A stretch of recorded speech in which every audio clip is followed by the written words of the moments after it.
자, 이번에는 스트링 클래스인데요. 여러분들이 너무나 많이 사용했던 스트링 클래스인데, 이 스트링 클래스는 다시 한 번 더 얘기하지만, 면접 가시면 단골로 묻는 클래스가 스트링 클래스입니다. 그래서, 좀 잘 알아두실 필요가 있습니다. 그래서 한번 보면요. 스트링 클래스의 컨스트럭터의 종류에 보시면 바이트 베어를 문자열로 변환하는 생성자 뭐 이렇게 지금 보시면 이렇게 대한 생성자가 바이트 베어를 받는 생성자가 하나 있고요. 그리고 다시 이제 바이트 배열에 대해 담겨 있는 이 내용을 자, 차셋이라고 우리가 흔히 얘기하는데 우리가 이 차셋을 문자 셋이라고 얘기를 합니다. 그래서 보통 통상적으로 UTF-8이 있고요. 그리고 EUC-KR 그리고 ISO 8859인데요. 문자 셋의 종류는 이거는 일부만 갖다 놓은 거고요. 제일 많이 쓰는 게 바로 이제 UTF-8을 이제 많이 써요. 왜 그러냐면 UTF-8 같은 경우는 한글을 3바이트로 인식을 합니다. 그리고 EUC-KR에서는 2바이트를 인식을 합니다. 그래서 문자셋이 어떤 것을 쓰느냐에 따라서 서로 만약에 우리가 데이터를 주고받는다, 송수신을 한다, 아니면 이메일로 혹은 이렇게 이제 주고받을 때도 역시 마찬가지로 했을 때 어떤 거는 EUC-KR이라는 문자셋을 사용을 했고 내가 열어볼 때는 UTF-8로 열어봤다. 그럼 글자가 깨집니다. 그렇겠죠? 맞습니까?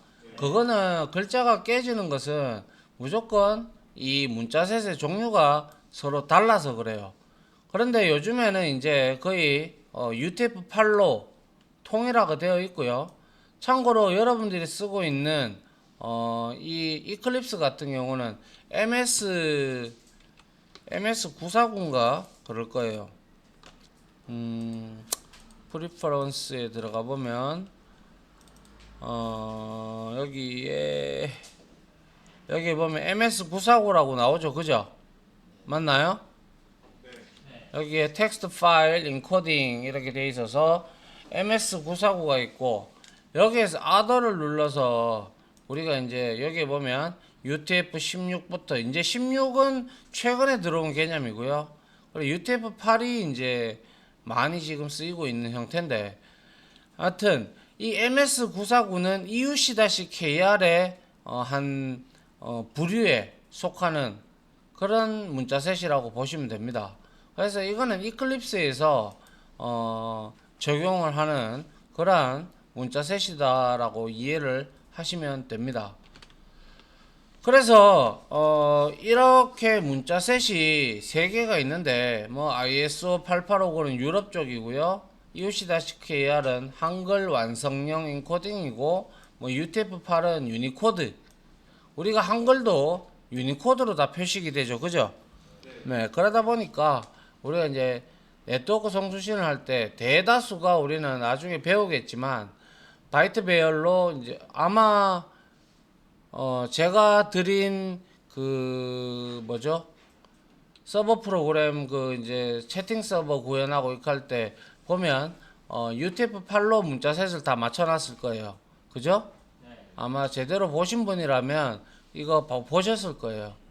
그래서 UTF-8로 맞춰 서로 송수신을 안 하면 글자가 깨지는 경우가 발생하기 때문에 이러한 문자셋들은 여러분들이 잘 맞춰 두셔야 됩니다. 그쪽에서 근데 대다수가 요즘에는 UTF-8을 다 쓰기 때문에 뭐 나쁘지 않죠. 뭐 이렇게 옛날 같은 경우는 이 문자셋이 표준화가 이렇게 안 이루어져 있다 보니까 서로 다른 개발자마다 서로 다르게 이렇게 이제 표식을 하게 되면 이제 글자가 깨지는 그러한 형태가 발생이 되죠. 특히 이것도 우리가 여기서 프리퍼런스에서 예를 들어서 제가 워크스페이스 이 부분에서 MS949를 쓰지 않고 만약에 UTF-8을 이렇게 적용을 시킨다고 생각해 보세요. apply and close 하고, 그리고 여기 다 깨지죠, 그죠? 맞나요? 한글이 깨지잖아요. 예. 이게 2바이트, 원래 이게 MS949는 이제 EUC-KR 계통이다 보니까 한글을 2바이트로 표식을 하는데, 여기에서는 지금 UTF-8로 했기 때문에 3바이트가 나오다 보니까 이렇게 깨져버리는 경우가 발생을 한다라는 것이죠. 그래서 글자가 깨지면 먼저 문자 셋이 맞는지 안 맞는지부터 먼저 보시는 게 가장 현명하다, 그렇게 설명을 드리고 싶네요. 자, 그 다음에 이제 이 생성자 중에서 또 똑같은데요. 자, 옵셋이라는 게 있어요. 옵셋이 뭡니까? 우리가 C 언어라든지 아니면 이런 프로그래밍 언어를 하게 되면 옵셋이라는 단어가 왕왕 출몰을 하는데요. 이 옵셋이라는 뜻이 뭘까요? 아는 사람?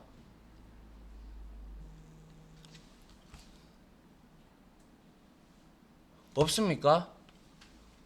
옵셋은요, 우리가 어떠한 기준이 되는, 만약에 기준이 되는 놈이 있다면, 여기서부터 떨어진 거리를 우리는 소위 말해서 옵셋이라고 합니다. 알겠죠? 예, 이렇게 떨어진 거리. 그래서 배열의 옵셋 인덱스 위치로부터 랭스계만큼 스트링 객체를 생성한다. 이 뜻은 보시면, 자, 바이트 배열이다. 이것도 배열입니다. 그죠? 그렇기 때문에 0부터 인덱스가 존재하죠. 그죠? 그런데 이 바이트 배열은 1바이트로 되어 있기 때문에, 이제 만약에 내가 5바이트를 이렇게 만들었어. 5바이트를 이렇게 만들었는데, 내가 여기에서 1바이트로 만약에 내가 여기에 hello 이렇게 만약에 만들었다고 치죠. 그러면 옵셋 값을 내가 이제 얼만큼 주는데, 만약에 2를 줬다. 그러면 hello 여기가 2가 되죠. 그죠? 맞나요?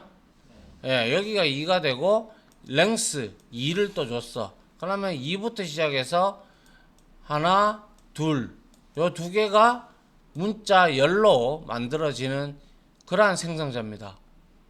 알겠습니까? 네. 그 다음에 이거는 똑같아요. 옵셋 값 들어가고, 이제 차 네임, 차셋 네임 이거 주는 거 똑같아요. 그래서 여기에서 디코딩이라는 말이 나오고 인코딩이라는 말이 이제 우리가 이제 나오는데요. 이거를 우리가, 여러분들은 이미 이걸 벌써 경험을 다 하셨을 거예요. 인코딩과 디코딩의 차이라는 것은 뭐냐면, 인코딩은 사람이 알아보기 쉽게 만드는 과정이 아니고요. 이거는 인코딩은 내가 이런 경우라고 보시면 되겠네요. 이게 아니죠.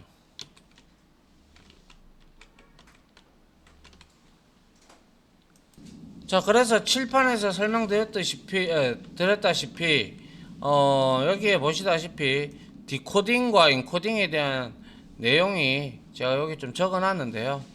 디코딩은 사람이 알아보기 쉽게 만드는 과정 해서 디지털 신호를 재생하는 것.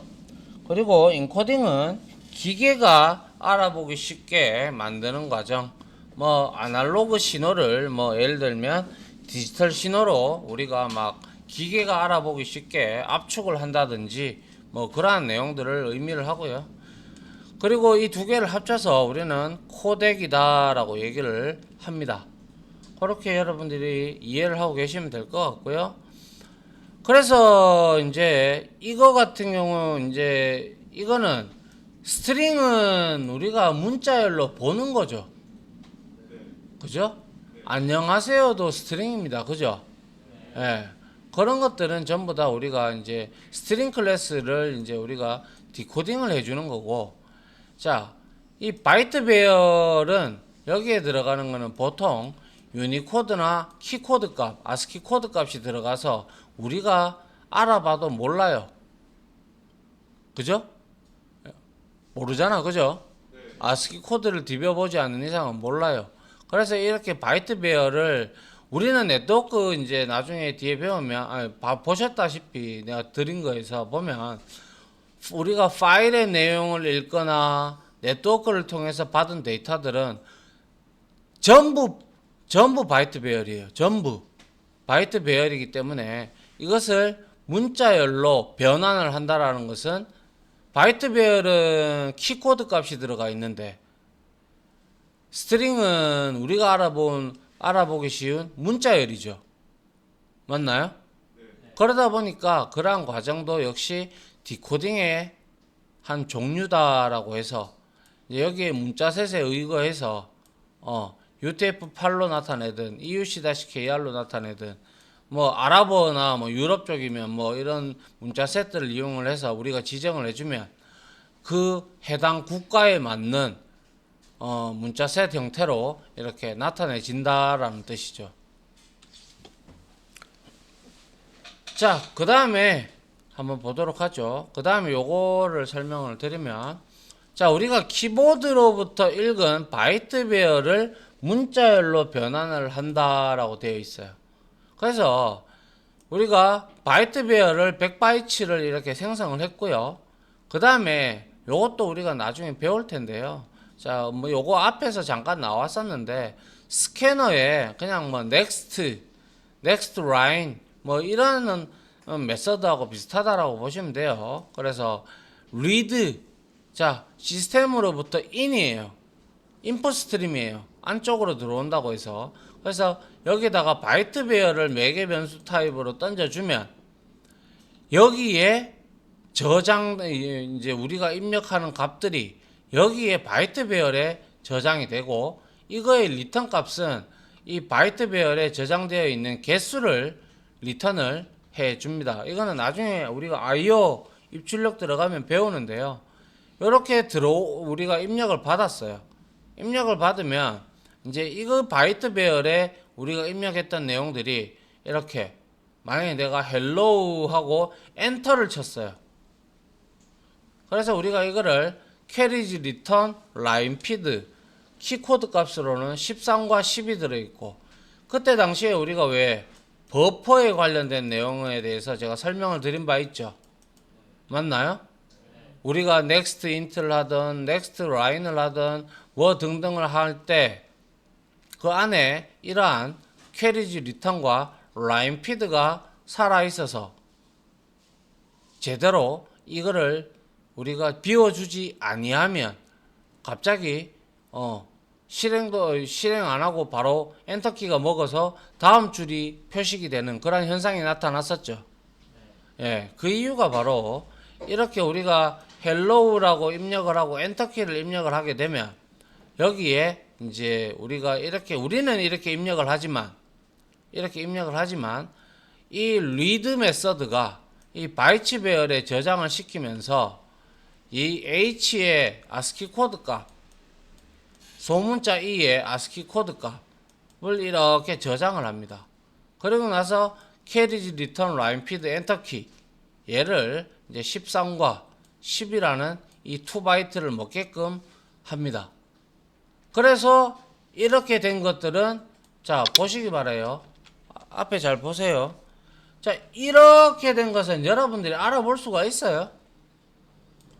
이게 무슨 글자인지 알아볼 수 있어요?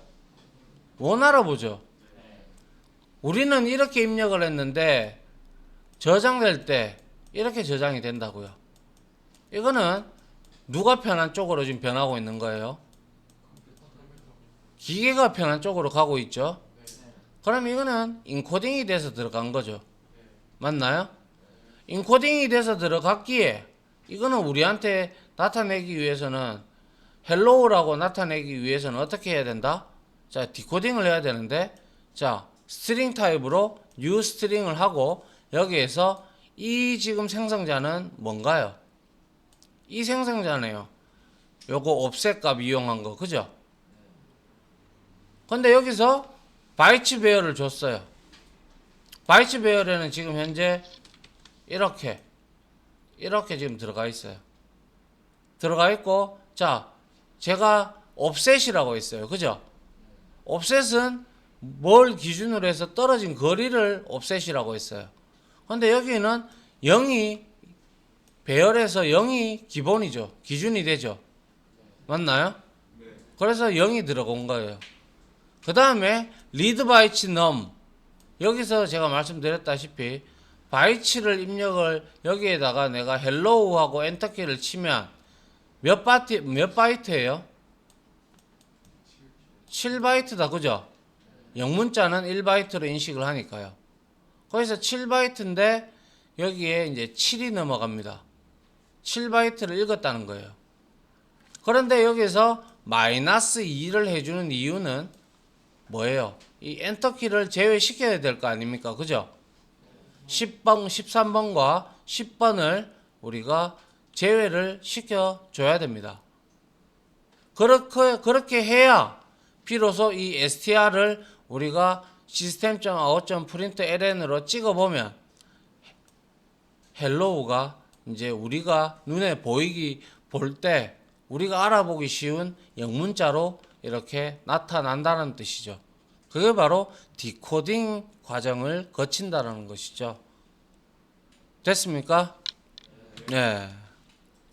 자, 여기까지 해서 하나 끊을게요, 일단.